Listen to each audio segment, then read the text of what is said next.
شوه زړونه مې خنک سولو چې یا مې د خره د سر پر ځای د چا سر یې شو پر خره باندې شیخ ادریس، بیا مې د سپي پر ځای باندې ورته یې شو د سپي سر مې لرې کړی و د دا شیخ ادریس. زړه مې خنک سولو، هغه سپینه ږیره چې په وینه سره وه خنک سو زړه مې.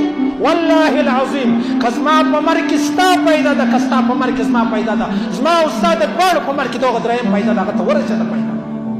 واورئ خبرې واورئ، په رغبیل کې مو بله سره ګرځوو، ته ما پر یوه خبره وژنې، زړه دې نه سړېږي. ولې ما په پښتو کې دې نه بیانوئ؟ ما ته په زرو طالبان نه وناست، ما د قرآن او د حدیث خبرې نه کولې.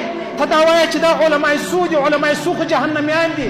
نو چې زه علماء سو سم چې زه قرآن او حدیث جهان ته ښه یم، نو ته خو والله العظیم هغه خنزیر سوسې والله العظیم که ولاړې کم سے کم تا به زما د پښتو خیال ساتلی وای چې یو سیک مړ شي څوک یې مړ کړي پښتانه خوا به دی وایي دا سیک دی پروا نه لري خو پښتون دی.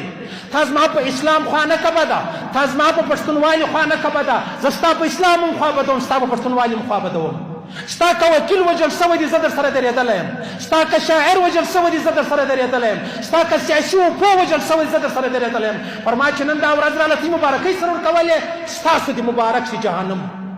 پر ما تېره سوله پر تا را روانه ده. هغه لوی رب ما ته هم ګوري و تا ته هم ګوري. مه کوئ د الله په خاطر.